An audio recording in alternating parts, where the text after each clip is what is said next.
بسم اللہ الرحمن الرحیم۔ تصوف کی حقیقت، مصنف علامہ غلام احمد پرویز صاحب۔ 9واں باب، یہ ہوتا کیسے ہے؟ اب ہم اس سوال کی طرف آتے ہیں جو سب کچھ پڑھنے سننے کے بعد ہر ذہن میں ابھرتا اور ہر قلب کو وقف اضطراب رکھتا ہے۔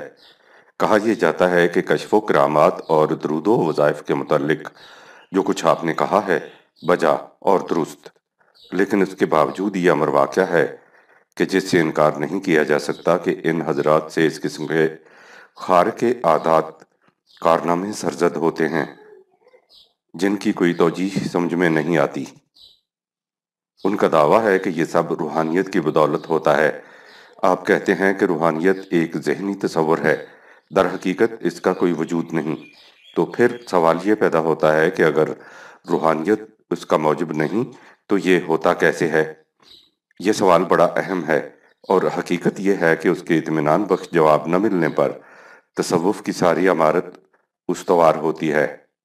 اس لیے یہ بڑا غور طلب اور انتہائی فکر و تدبر سے سمجھنے کے قابل ہے۔ جیسا کہ میں اس کتاب کے مقدمہ میں تفصیل سے لکھ چکا ہوں، میں خود ان مراحل سے گزرا ہوں، اور نہ صرف یہ کہ میں نے کرامات کا مشاہدہ کیا ہے، میں خود بھی صاحب کرامات رہا ہوں۔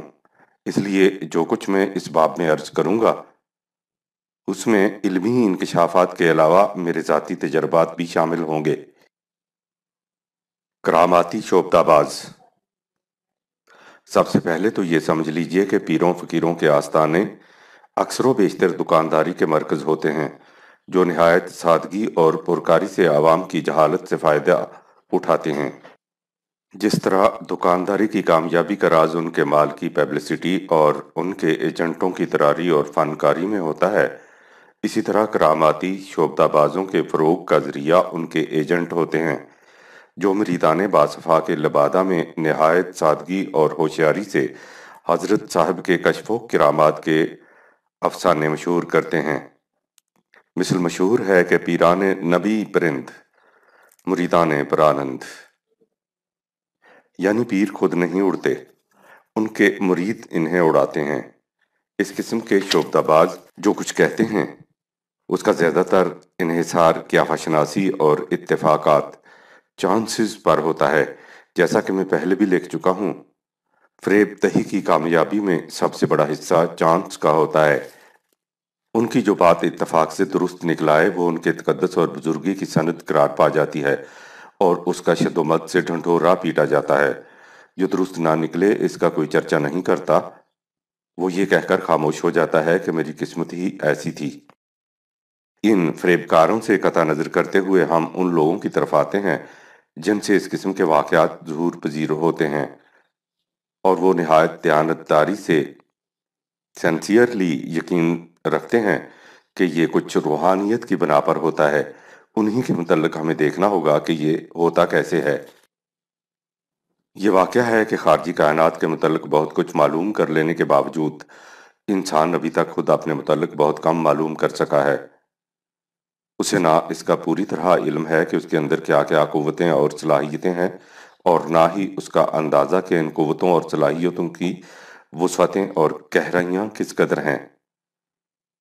انسانی صلاحیتوں کی وسعتیں، اندرونی قوتیں تو ایک طرف، اس کی جسمانی قوتوں کی بھی کوئی حد مقرر نہیں کی جا سکتی۔ بڑے بڑے پہلوان، باکسرز، جوڈو کراٹے کے ماہر، سرکس کے بازیگر وہ جو کچھ کر کے دکھاتے ہیں جن سے ناظرین ورطۂ حیرت میں گم ہو جاتے ہیں، لیکن یہ کچھ چونکہ مرئی اور محسوس طور پر سامنے آتا ہے اس لیے اس سے ہم لطف اندوز تو ہوتے ہیں، ہماری عقل و فکر مفلوج نہیں ہو جاتی۔ لیکن جب کسی سے کوئی ایسا کارنامہ سرزد ہو جائے جس کا محسوس سبب ہماری سمجھ میں نہ آئے تو وہاں ہماری عقل عاجز آ جاتی ہے، اور یہیں سے تصوف کی عاد شروع ہوتی ہے۔ جیسا کہ میں نے سابقہ باب متعلقہ کرامات میں کہا ہے، ابتدائی دور کے انسان کی کیفیت یہ تھی کہ اسے فطرت کے روزمرہ کے واقعات کے اسباب کا بھی علم نہیں تھا۔ فطرت کے یہ مظاہر اس وقت بھی اسی طرح قانون علت و معلول، law of cause and effect کے مطابق ظہور میں آتے تھے۔ جس طرح آج کل رونما ہوتے ہیں، اس وقت ایفیکٹ معلول یا نتائج تو انسان کے سامنے ہوتے تھے، لیکن ان کے علل کازز اس کی سمجھ میں نہیں آتے تھے، اس لیے وہ ان واقعات کو ماورائی قوتوں کی طرف منسوب کر دیتا تھا۔ آج ان میں سے اکثر و بیشتر کے اسباب دریافت ہو چکے ہیں، اس لیے انہیں ہم ناخوار کے عادات قرار دیتے ہیں، نہ ماورائے فطرت قوتوں کی طرف منسوب کرتے ہیں۔ جن مظاہر کے اسباب کا ہنوز انکشاف نہیں ہو سکا، ان کے متعلق بھی ہم یہی کہتے ہیں کہ ان کے کازز ایک نہ ایک دن دریافت ہو جائیں گے۔ یہی کیفیت انسان کی داخلی قوتوں کی بھی ہے۔ ان میں سے قوت خیال، قوت فکر، قوت ارادہ وغیرہ قوتیں فاطر العقل انسان کو چھوڑ کر کم و بیش ہر انسان میں موجود ہوتی ہیں، اس لیے یہ کسی کے لیے وجہ حیرت نہیں بنتی۔ ان کے علاوہ انسان میں اور کون کون سی مستور قوتیں ہیں، یا ان قوتوں کی نشو و نما ڈیولپمنٹ سے کس کس قسم کے کارنامے ظہور میں آ سکتے ہیں۔ عہد قدیم کا انسان، اس کے متعلق آج کے انسان کو بھی بہت کم معلوم ہے۔ یہ جائے کہ عہد قدیم کے انسان کو اس کا علم ہوتا، اس زمانے میں جن لوگوں میں اس قسم کی قوتیں باقی لوگوں کے مقابلہ میں زیادہ ہوتیں، انہیں فوق البشر، سپر ہیومن تصور کر لیا جاتا۔ علماء علم الانسان، اینتھروپولوجسٹ، عہد قدیم کے سب سے پہلے دور کو جب انسان فطرت کی قوتوں کو دیوتاؤں کی طرف منسوب کر کے ان کے سامنے سجدہ ریز ہوتا تھا، عہد پرستش، ایج آف ورشپ کہہ کر پکارتے ہیں، اور اس کے بعد کے زمانے کو جس میں اس قسم کے فوق البشر انسان سامنے آئے، عہد سحر، ایج آف میجک سے تعبیر کرتے ہیں۔ سحر یا میجک اس دور سے لے کر آج تک انسان کے اعصاب پر مسلط چلا آ رہا ہے۔ ہمارے زمانے میں اس کے متعلق کافی تحقیق بھی ہوئی ہے اور اس کا سلسلہ ہنوز جاری ہے۔ میں نے اس کے متعلق اپنی کتاب مطالبہ الفرقان کی دوسری جلد میں تفصیل سے لکھا ہے، لیکن اس خیال سے کہ زیر نظر موضوع خود مکتفی ہو جائے، مناسب سمجھا ہے کہ اس کا ملخص اس مقام پر درج کر دیا جائے۔ جادو کی حقیقت۔ یوں تو میجک کا لفظ اشارہ کناں ہے کہ اس کی ابتدا مجوس میجس کے ہاں ہوئی تھی، لیکن عصر حاضر کی تحقیق کا رخ اس طرف ہے کہ اسے سب سے پہلے ایک باضابطہ علم یا فن کی صورت قدیم مصری مذہب نے عطا کی۔ وہاں سے یہ یونان کی طرف گیا اور اس کے بعد بابل میں، جو بعد میں اس کا مشہور مرکز قرار پا گیا۔ یونان میں اس کی نسبت ایک افسانوی نام Hermes Trismegistus کی طرف کی گئی ہے، جہاں سے اسے ہرمیٹک سائنس کا نام ملا ہے۔ یہ فن مشرق کے ظلمت قدوں میں ابھی تک اسی قدیم نقاب میں لپٹے چلا آتا ہے، لیکن یورپ میں سحر و نیرنجات، ایکالٹزم نے ایک سائنس کی حیثیت اختیار کر رکھی ہے، اور اس کی سوسائٹیاں مختلف مقامات پر موجود ہیں۔ علم السحر کے معتقدین کا عقیدہ یہ ہے کہ ہمارے حواس کی دنیا سے ماوراء ایک عالم مثال، آسٹرل ورلڈ ہے، جس میں تمام موجودات عالم، افراد و حوادث کے عکس موجود رہتے ہیں۔ وہاں ماضی، حال اور مستقبل کی کوئی تخصیص نہیں ہوتی۔ ماضی اور حال کے افراد و حوادث کی طرح مستقبل کے افراد و حوادث بھی اپنی عکسی صورت میں اس عالم مثال میں موجود رہتے ہیں اور وہاں سے اس کائنات کی طرف بھیجے جاتے ہیں۔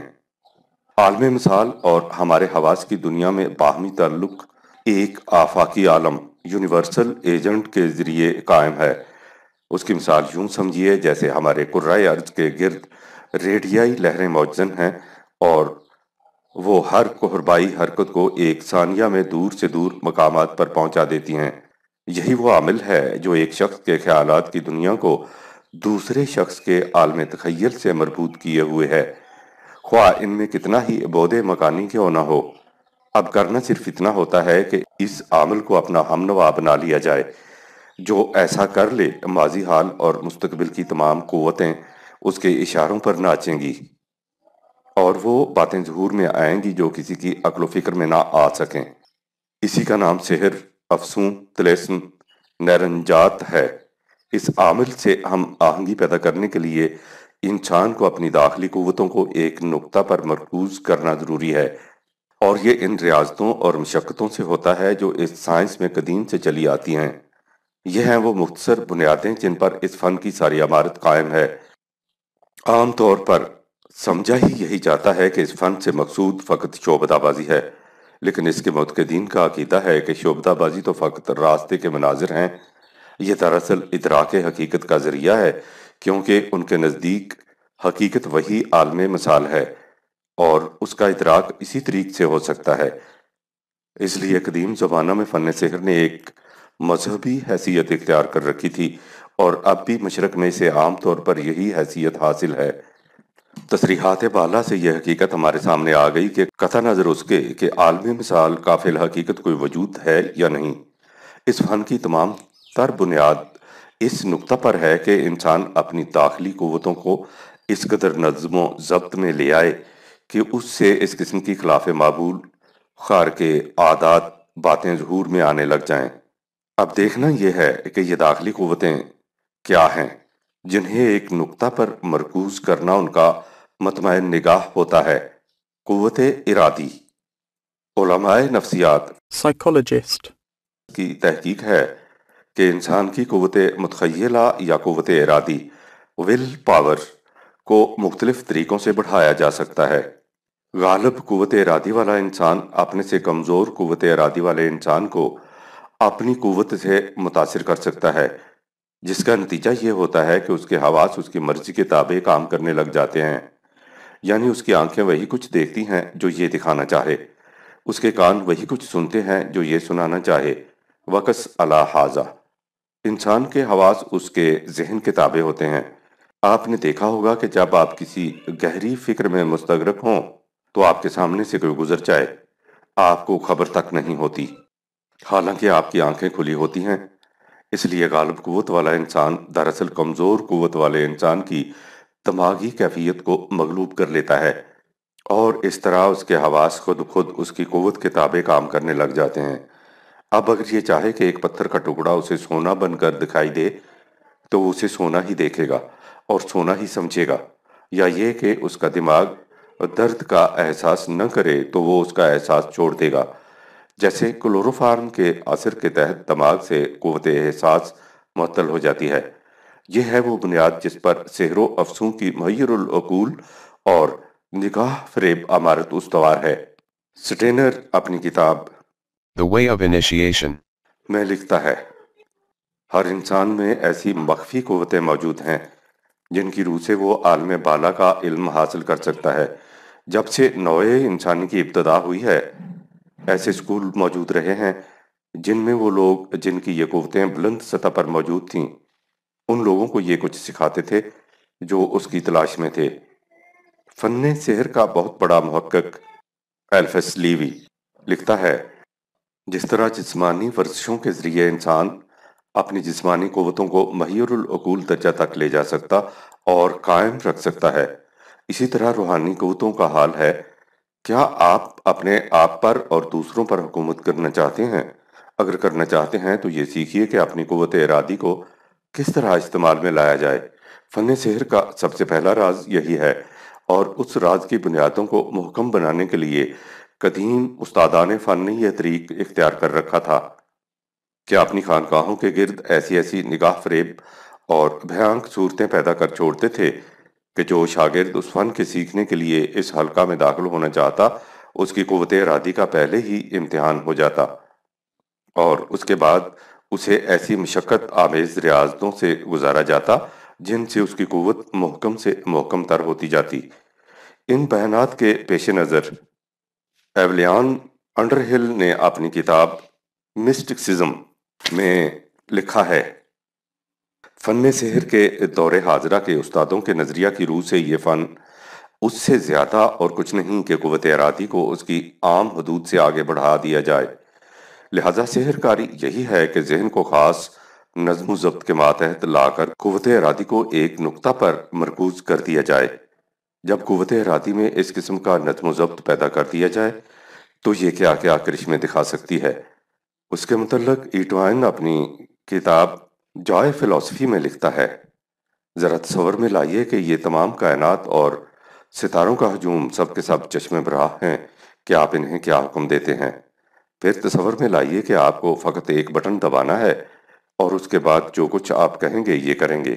جو ہی آپ نے کہا کہ میں یہ کچھ کر سکتا ہوں اور میں یہ کر کے دکھاؤں گا، کائنات کی تمام قوتیں آپ کے اشارے پر ناچنے کے لیے تیار ہوں گی۔ قوت ارادی کو بیدار اور مستحکم کرنے کے لیے عجیب و غریب طریقے اختیار کیے جاتے ہیں۔ سب سے بڑی چیز اسے ایک نقطہ پر مرکوز کرنا، کانسنٹریشن ہے۔ اس کے لیے مراقبے کرائے جاتے ہیں، مختلف الفاظ اور فقرات کو خاص طریقوں سے دہرایا جاتا ہے، بڑی بڑی مشقتیں اور ریاضتیں اٹھانی پڑتی ہیں۔ لیوی لکھتا ہے، یہ تمام شکلیں اور ان کی مثل حرکات و سکنات، یہ تمام اعداد و شمار اور حروف و الفاظ، مقدس فکرے، منتر، تعویذ، سب قوت ارادی کی تربیت کے لیے ذرائع ہیں، جن سے یہ قوتیں ایک نقطہ پر مرکوز ہو جاتی ہیں اور اس طرح متخیلہ کی تخلیقی قوتوں کو محکم بنا دیتی ہیں۔ ایک عمل خواہ وہ کتنا ہی توہم انگیز اور جہالت آمیز کیوں نہ نظر آتا ہو، مؤثر ہو سکتا ہے، کیونکہ اس سے قوت ارادی کا مظاہرہ ہوتا ہے۔ عملیات کے ذریعے مریضوں کا علاج کرنے کے متعلق یہی محقق لکھتا ہے، عمل کی تمام قوت کا راز یہی قوت ارادی ہے، اور اس کا کمال فقط یہ ہے کہ وہ مریض کے دل میں اپنی عقیدت پیدا کر دے۔ یہ ہے فن سحر کی بنیاد، یعنی قوت ارادی اور متخیلہ کے کرشمے۔ جس شخص پر اس قوت کو اثر انداز کیا جاتا ہے، وہ وہی کچھ دیکھنے اور سمجھنے لگ جاتا ہے جو کچھ اسے دکھایا اور سمجھایا جائے، یعنی جو کچھ اسے دکھائی دیتا ہے وہ فی الواقع ایسا نہیں ہوتا، بلکہ محض فریب نگاہ ہوتا ہے۔ یہاں تک ہم نے سحر، جادو کے متعلق بات کی ہے۔ ہمارے زمانے میں اس کے علاوہ مسمرزم اور ہیپناٹزم وغیرہ کا چرچا بھی عام ہے۔ مسمرزم، چونکہ ان کا تعلق بھی اسی دنیا سے ہے، اس لیے مناسب معلوم ہوتا ہے کہ ان کے متعلق بھی مختصر الفاظ میں کچھ ذکر کر دیا جائے۔ ڈاکٹر میسمر، اینٹن فارنز میسمر نے، جو آسٹریلیا کا مشہور ڈاکٹر تھا، 1780 میں حیوانی مقناطیسیت، اینیمل میگنیٹزم کا نظریہ پیش کیا، جو بعد میں مسمرزم کے نام سے مشہور ہوا۔ اس کی روح سے اس نے ثابت کرنا چاہا کہ حیوانی مقناطیسی اثر سے بہت سے اعصابی امراض مثلا فالج اور تشنج وغیرہ کا علاج بغیر دوائی کے کیا جا سکتا ہے، لیکن مسمر کا یہ نظریہ نیا نہیں تھا۔ بات صرف اتنی تھی کہ اس سے پہلے اسے نہ کسی نظریہ کی حیثیت سے متعارف کرایا گیا تھا، نہ اس کا کوئی نام رکھا گیا۔ قدیم زمانے میں اس قسم کے عجائب کا کوئی نام رکھا ہی نہیں جاتا تھا۔ حضرت عیسیٰ علیہ السلام سے پہلے یونان، روم اور مصر میں اکثر طبیب اسی قسم کی کرامات دکھاتے تھے کہ امراض دواؤں کے بجائے فوق الفطری طریقوں سے بھی دور ہو سکتے ہیں، جنہیں کرامات سے تعبیر کیا جاتا ہے۔ ایسکولیپیس کا مندر، ٹیمپل آف ایسکولیپیس، جو ایپیڈورس میں واقع ہے، اسی سلسلہ میں مشہور تھا۔ وہاں پر ایک بہت بڑا بت نصب تھا اور ہزارہ مریض وہاں علاج کے لیے آیا کرتے تھے۔ بت کے چاروں طرف اور مندر کے دوسرے حصوں میں مجاور اور زاہد موجود رہتے تھے۔ مندر میں داخل ہوتے وقت دہلیز پر قیمتی نذرانے رکھے جاتے تھے، پھر مریض ایک فوارے کے شفاف پانی سے غسل کرتے تھے، جس کے بعد مجاور اور زہاد مختلف رسومات کے ذریعے ان کا علاج کرتے تھے۔ عہد عیسوی کے قرون وسطیٰ میں بھی اس قسم کی بہت سی مثالیں ملتی ہیں۔ اس باب میں جیمز گراہم کا نام بہت مشہور ہے، جو سحر کارانہ طور پر پانچ پن کا علاج کیا کرتا تھا۔ المختصر یورپ میں اس قسم کے طریقے علاج عام تھے۔ انہی سے متاثر ہو کر مسمر نے اپنا نظریہ پیش کیا تھا کہ کائنات میں ایک غیر مرئی سیال مادہ جاری ہے جو تمام اجسام میں سرایت کیے ہوئے ہے۔